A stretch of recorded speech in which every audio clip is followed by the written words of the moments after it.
Hello, my name is Peter Lundberg, and I'm the head of operations at the Asia Pacific Urban Energy Association.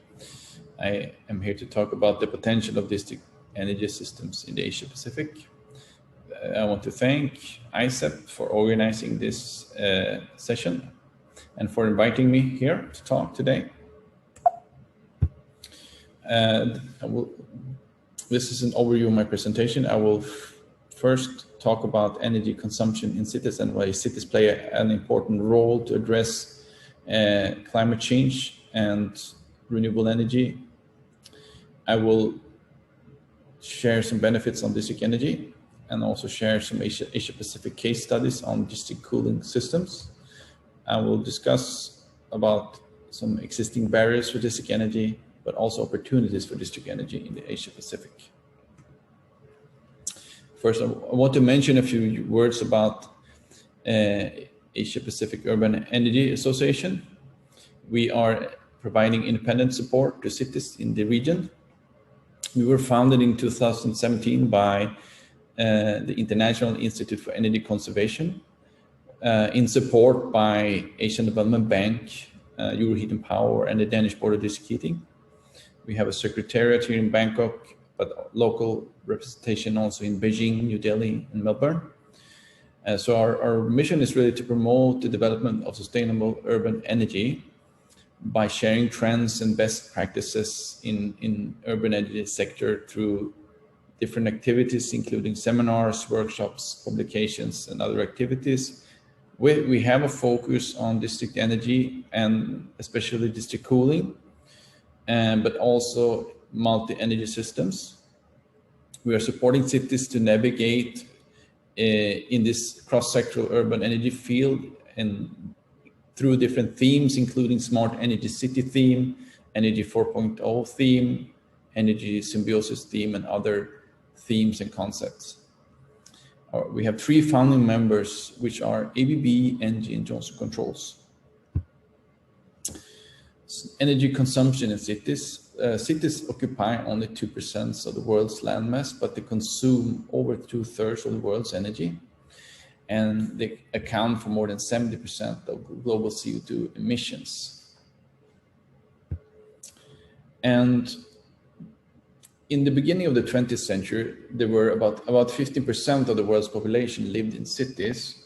By 1950, this figure has risen to 30%. Today, about 60% of the global population lives in cities, and this is expected to change to 70% by 2050. And this rapid urbanization trend has led to the growth of megacities, which are cities or urban agglomerations with more than 10 million inhabitants. Today, there are 33 megacities globally, 17 in Asia Pacific, and by 2030 this number is expected to reach 43 globally and 25 in Asia Pacific. So looking into cities and to find solution for energy consumption and for meeting the growing energy demand, we have to look at different cities have different energy characteristics. For example, Hong Kong and Tokyo, the commercial sector is the largest energy consumer, where in Bangkok, it is the transportation sector that is consuming the most energy by far, 74%. And in Osaka, is 41% is the industrial sector. So each city have a different characteristics in terms of energy consumption. Looking into the energy consumption in buildings, building stands for 30% of the final energy consumption in the Asia Pacific, and they account for a large part of greenhouse gas emissions. For example, in Hong Kong, building stands for 60% of the greenhouse gas emissions. In New York, it's 70%. In Tokyo, it's 40%. And space cooling is the fastest growing energy use in buildings, and account for about 90% of the total electricity use in buildings, but it's growing fast also. Some trends and developments in the energy sector includes urbanization trend, which results in increased energy demand in all sectors and also increased energy density.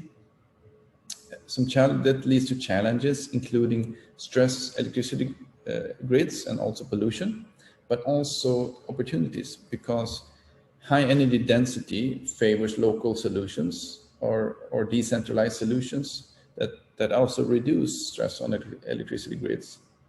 You have also cross-sectoral integration, including transportation sector, the building sector, utilities, including sewage and water, and also energy symbiosis, including prosumers and waste heat recovery.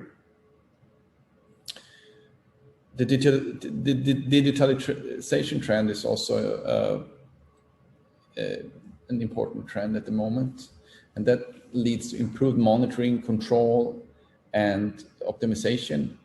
For example, forecasting of both weather and user behavior, and also consumer engagement. Some development trends in the energy sector includes the electrification of the transportation sector, and that supports decarbonization also through wind and solar power, decarbonization of electricity, heat and cooling, decentralization to develop local solutions and utilize local resources, and also system integration, including using heating and cooling systems for storage of renewable electricity, or using heating systems as heat sinks for cooling systems, and tri-generation.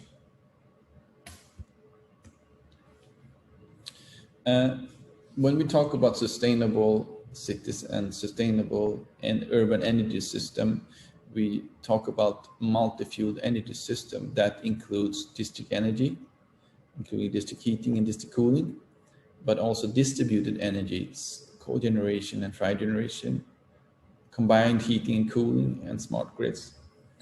And all of these in combination can be utilized to create sustainable energy infrastructure for cities. And they're also goes well together, for example, in a cogeneration, a tri-generation distributed energy system can also include district heating and district cooling system, for example. The same goes with combined heating and cooling.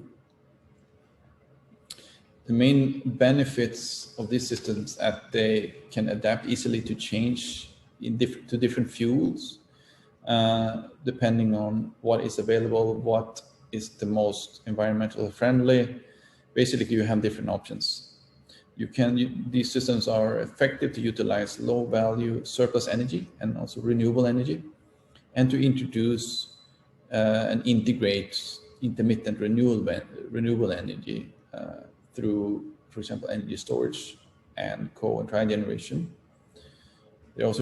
Another benefit is they can reduce peak loads. I'm going to share some benefits there on district energy and district cooling, so, for example, looking into district cooling systems, they offer up to 50% more efficient use of producing chilled water compared to conventional cooling system. It also is possible to reduce installed capacity up to 15%. It allows to integrate multi-energy sources as renewable electricity, waste energy, and natural cold sources from lakes, water, rivers, sea water, for example. Utilizing thermal energy storage, and this goes for district heating too, you can reduce peak loads, but also introduce renewable electricity from wind and solar when it's available. You can you can produce chilled water to store for later, basically. So that's a way of introducing more renewable electricity or renewable energy into a city, basically.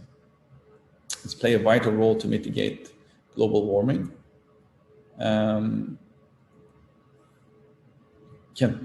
Up to 1 degree Celsius of global warming can be mitigated or reduced by utilizing district cooling systems.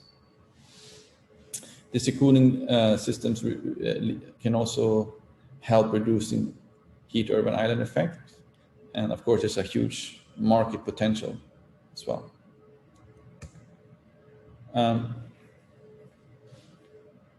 I want to share talk a little bit about distributed energy system, because as I mentioned here, it's kind of interlinked with the district energy in a way that a distributed energy system, a cogeneration and a trigeneration system, can also be a district energy system.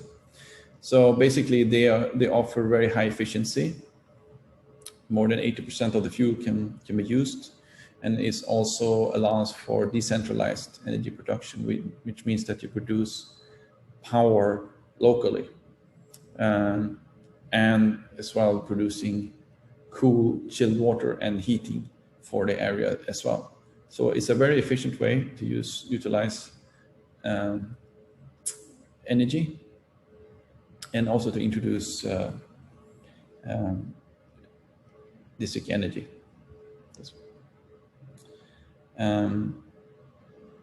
And suitable applications include airports, hospitals, industry zones. I also want to briefly mention here that utilizing district energy and distributed energy means that you introduce highly efficient energy solutions in terms of addressing heating and cooling, and also power generation. And this being efficient means that you reduce stress on electric grids, basically allowing more capacity to be used, for example, EV infrastructure, charging infrastructure for electrical vehicles.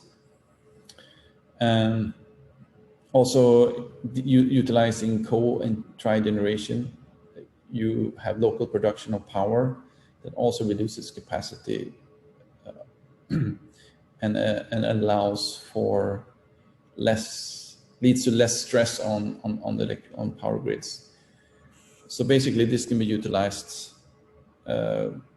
for the electrification of the transportation sector, which is ongoing at the same time, and is a solution for cities, sustainable cities as well. So the energy use for space cooling is really growing, and the cooling demand today is about 2,000 terawatt hours, which is about 10% of the total electricity production. And it's the fastest, as I mentioned, the cooling is the fastest growing end use in buildings, and it has more than tripled between 1990 and 2018. And the growing cooling demand is driven by the economic and population growth in the warmest climates, the hottest part of the world, and the lion's share of the projected growth in energy use for space cooling by 2050 comes from emerging economies. And there are 3 countries, India, China, and Indonesia, that stands for half of the global cooling energy demand growth. Can give an example here that the electricity demand in India in 2040 from cooling alone will be more than the total electricity consumption in Germany today. So energy efficiency is really important when addressing the growing cooling demand in the world, but also, as we see here, in the Asia Pacific region. I will come back a little bit to how district cooling also helps to mitigate global warming, because the Kigali Amendment of the Montreal Protocol says that up to a 0.5 degrees Celsius can be reduced by phasing out refrigerants, damaging HFC refrigerants. Another 0.5 degrees Celsius can be mitigated of global warming can be reduced due to energy efficiency improvements. So the total potential, according to the Kigali Amendment, is up to 1 degree Celsius. And this cooling is recognized by the UN to have a key role to meet these both targets and as a solution for up to estimated 25% of the global cooling demand.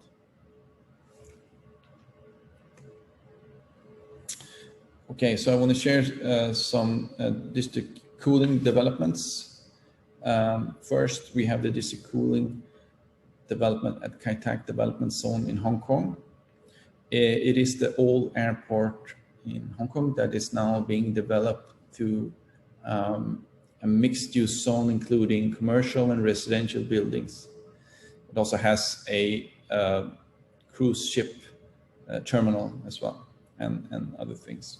So district cooling system was chosen because it's the most efficient air-conditioned system for the area. It's first of its kind in Hong Kong. It has a capacity of 284 megawatts, connecting 50 consumer buildings. It is expected to be 35% more efficient than air-cooled air-conditioned systems.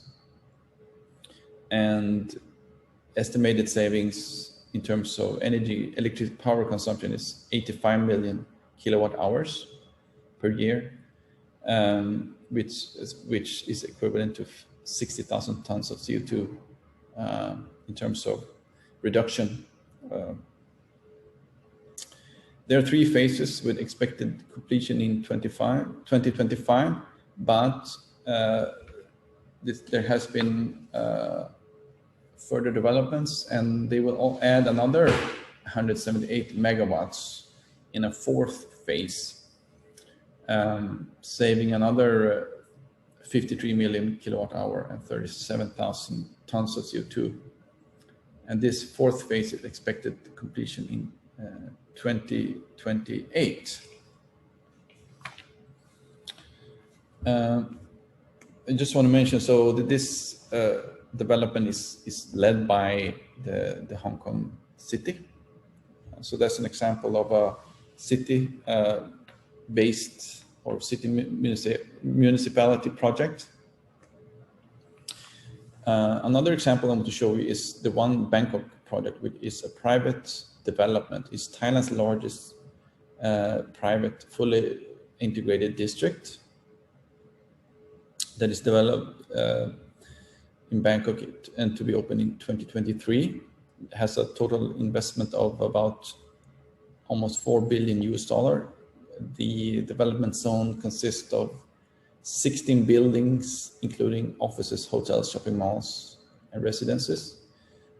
So this is interesting because it's a private development and they have a high focus on sustainability, and it's the first in Thailand to have an LEED certification, a green building certification. And this has led to various measures to reduce energy, and that's why they have chosen to utilize district cooling. So this project will have a 133 megawatt district cooling system, including a thermal energy storage. So this is another example of district cooling developments in the region that is driven by the private markets. They see that it's a market advantage to have green building certification, leading to paving the way for district energy systems. So this is, I think, is interesting trend. This is another district cooling project in North Gate Cyber Zone in Philippines. It's a technology park consisting of 18 consumer buildings, the cooling capacity 42 megawatts, and this project is estimated to reduce electricity consumption by 40%, saving about 18,000 tons of CO2 annually compared to a conventional cooling systems. Another important, interesting factor here is the availability is guaranteed for 99.8% of the time. So not only increasing, reducing the energy bill for the customer, it also has very high availability, and of course DC cooling offers very good indoor climate as well, depending on the HVAC solutions that is utilized. Another very big DC cooling development is in Shenzhen, China. This Shanghai DC cooling system is in total 10 DC cooling production plants connected with a connected 90-kilometer distribution pipe network, a total cooling capacity of 745 megawatts, and another 4,000 megawatt hours of energy storage. This is a very large project, and I think I want to highlight here that when we talk about and promote district cooling and district heating, it's important to stress that these solutions can be both small and large. Often it's kind of conceived or believed that district cooling systems are systems for the whole city, which is not true at all. Of course it can be, but it can also be small. It can be basically connecting a number of buildings together and all the way up to a district, for example, or commonly an airport and hospital, shopping center, and this sort. So, but it is important to address that district cooling and district heating system can be adapted for local conditions. Some existing barriers for district energy in Asia Pacific.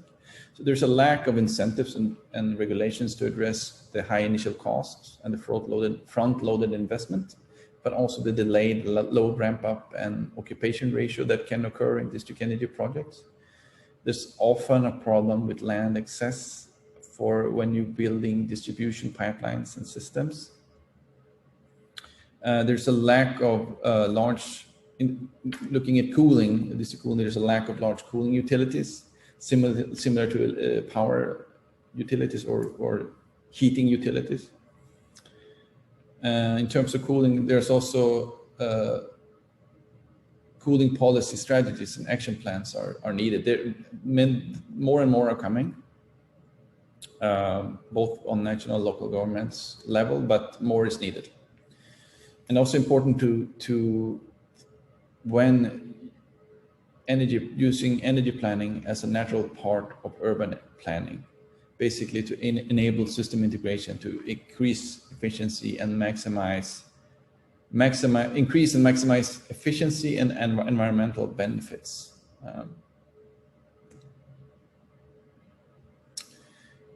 So when it comes to the potential of district energy in Asia Pacific is the largest growing cooling market in the world. Is recognized by international organizations including APUEA, UN District Energy Cities Initiatives, KSEP, of course also IRENA and REN21, as a way of promoting or development of sustainable urban energy. Other things that are ongoing in the region is several countries in the region have just recently presented ambitious climate targets. This include China, Japan, and South Korea. So there's an opportunity to promote district energy to help achieving these climate targets. Green buildings and certifications are getting more and more popular, introducing energy efficient solutions, including district cooling. And I want to say that efficient technologies and good development and implementation, case studies and practices exists. There are many case studies, many examples that exist today that can be utilized in other places in the region. I also want to share that if you look at then again on the cooling side, the utilization rate of air conditions, if you take countries like a country like India, for example, has a 4% utilization rate of air conditioning systems. So that's a very low grade of ACs. And of course, as the economic and population will grow in India, more and more will have a demand for cooling. So it's really a huge market potential. But in terms of this cooling for India, and I think also maybe other markets with low utilization rates of AC, is to go for low-hanging fruits. For example, airports, shopping malls, hotels, hospitals, industry zones, and look at commercial projects and not residential projects, but it can be both private and public sectors. So, and I think, as soon as you get more and more successful district energy projects done, then in a country like India, it will be easier to develop more. So I think in the beginning, to go for the low-hanging fruit, look at commercial projects. Another interesting factor in India is that India is set to more than double its building space over the next two decades, and 70% of this new construction will happen in urban areas. So there will be a lot of new construction, and new construction with the right planning. District cooling could really be useful. Looking into, for example, Malaysia and Singapore, they are mature district cooling markets with many projects. And I think, in Malaysia, there are more than 15 implemented projects. And in Singapore, there are maybe about 5. What can I say more? Yeah, so Vietnam and India, they benefit from governmental action, including in the India Cooling Action Plan, and also municipal planning traditions in Vietnam, for example.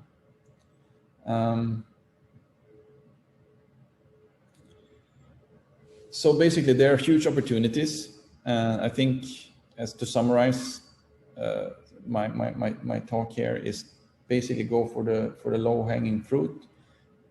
I think it is important to have more projects, successful projects developed and that can be shown. So there's a huge need to continue the capacity building, and for sure, APUEA will continue working on promoting district energy systems in the Asia-Pacific region.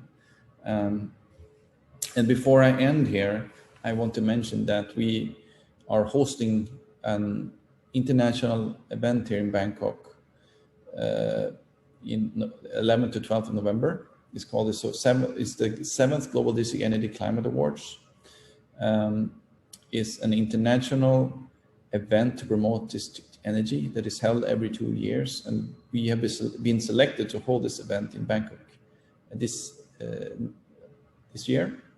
This is a great opportunity to share successful district energy projects, but also to network and look into project opportunities for district energy systems in the region. So I want to invite you all to come to Bangkok in November to continue our work on develop district cooling in the Asia-Pacific region.